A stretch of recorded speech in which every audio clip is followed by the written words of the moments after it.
নমস্কার বন্ধুরা, সামনেই শিবরাত্রি আসছে, মহাশিবরাত্রি। তার জন্য আপনাদেরকে কিছু বিশেষ বলতে পারেন উপহার দিতে চাই। আপনারা কাইন্ডলি এটা সেভ করে রাখবেন, কারণ এটা কিন্তু বছর বছর আপনাদের কাজে লাগবে। প্রথমেই বলি যে শিবের সাধারণ যে ধ্যান মন্ত্র, সেটা ওম ধ্যায় নিত্যং মহেশং রজতগিরিনিভং চারুচন্দ্রাবতংসং রত্নাকল্পোজ্জ্বলাঙ্গং পরশুমৃগবরাভীতিহস্तं প্রসন্नं পদ্মাসীनं সমস্তাৎ স্তুতমমরগণৈর্ব্যাঘ্রকীর্তিং वशानं বিস্বাদ্যং বিশ্ববীজং নিখিলভয়হরং পঞ্চভক্तं ত্রিনেত্রম। এবছর 2024 সালের মহাশিবরাত্রির যে সময় পড়েছে, সেটা শুক্রবার 8ই মার্চ রাত 9:57 থেকে শনিবার 9ই মার্চ সন্ধ্যা 6:17 অবধি। এই যে সময়কাল, এই সময়কাল মহাশিবরাত্রির যে চতুর্দশী তিথি সেইটা চলবে। যদিও মহাশিবরাত্রি এই কথাটার মধ্যেই দেখুন রাত্রি কথাটা রয়েছে, অর্থাৎ মহাশিবরাত্রিতে যে শিবের পূজা হয় সেটা প্রধানত রাত্রিবেলার পুজো, তাই এর নাম মহাশিবরাত্রি।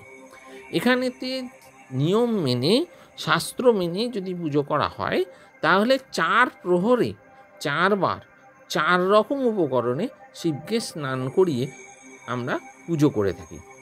প্রথম যে প্রহর, সেই প্রথম প্রহরে যেটা সময় হচ্ছে গিয়ে শুক্রবার রাত 6:25 থেকে রাত 9:28 পর্যন্ত। রাত্রি বেলাতে এই যে পুজো করবেন, এই পুজোর পরেতে দ্বিতীয় প্রহরের পুজো করতে হবে। দ্বিতীয় প্রহরের পুজোর সময় রাত 9:28 থেকে 9ই মার্চ মাঝরাত 12:31 পর্যন্ত। অর্থাৎ শুক্রবার রাত্রি 9:28 থেকে আমরা সাধারণভাবে যেটা বলি যে সেই রাতেই রাত 12:31 পর্যন্ত হচ্ছে দ্বিতীয় প্রহর। তারপর তৃতীয় প্রহরের পুজোর সময় 12:31 পর থেকে 3:34 পর্যন্ত।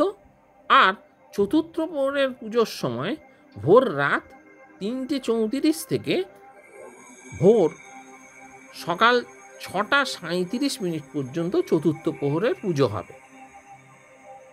আপনারা এই যে মহাশিবরাত্রি, এই মহাশিবরাত্রিতে আপনি যে পুজো করবেন 4 প্রহরে 4 রকম উপকরণ দিয়ে, এবং সেখানেতে 4টে আলাদা মন্ত্রে পুজো দেয়া হয়।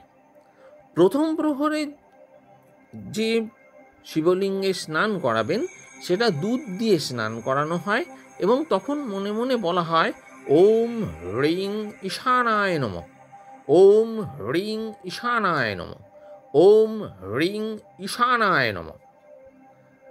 তারপর দ্বিতীয় প্রহরে দই দিয়ে স্নান করানো হয়। দই দিয়ে স্নান করানোর সময় মন্ত্র যেটা জপ করার, সেটা ওম হ্রিং অধরায় নমঃ, ওম হ্রিং অধরায় নমঃ, ওম হ্রিং অধরায় নমঃ, ওম হ্রিং অধরায় নমঃ। তৃতীয় প্রহরে মহাদেবকে ঘি দিয়ে স্নান করানোর নিয়ম।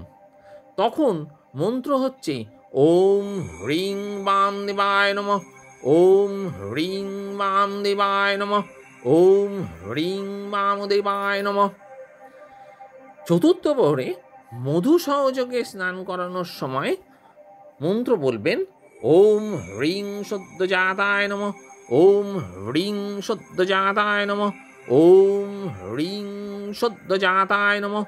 তারপর চতুর্থ প্রহরে পুজো হয়ে যাবার পর আপনি গঙ্গা জল দিয়ে চান করান মহাদেবকে, এবং তখন যে মন্ত্র পাঠ করবেন সেটা হলো ওম নমঃ শিবায় নমঃ, ওম নমঃ শিবায় নমঃ, ওম নমঃ শিবায় নমঃ।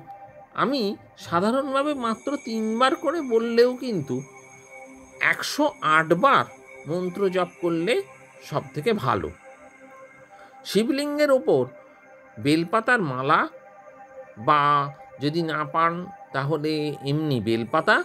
বেলপাতা কিন্তু ত্রিপত্র হতে হবে, অর্থাৎ কিনা প্রতিটি বেলপাতায় 3টে গোটা পাতা থাকবে, সেটাকে ত্রিপত্র বেলপাতা বলে। সেই বেলপাতা, ফুল, ফুলের মালা দিন এবং তারপরেতে লিঙ্গের ওপর চন্দনের প্রলেপ দিন। সাদা চন্দন, শিবলিঙ্গে সবসময়তে সাদা চন্দন প্রলেপ দিতে হয়, সাদা চন্দন।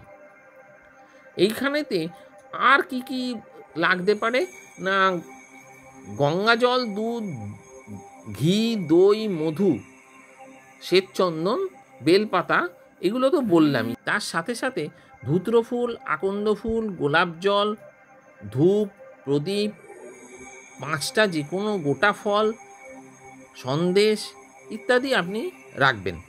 তাহলে পুজোটা সর্বাঙ্গ সুন্দর হয়ে যাবে। এরপরে আমি বলবো যে আপনাকে এই শিবরাত্রির কিছু বিশেষ টোটকার কথা।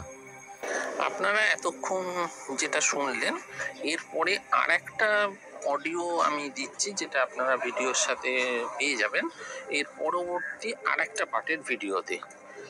সেটা শুনুন, তাতে কিছু মূল্যবান টিপস থাকছে, টোটকা থাকছে, যেগুলো প্রয়োগ করলে আপনার জীবনে অনেক উন্নতি হওয়ার আশা রাখি।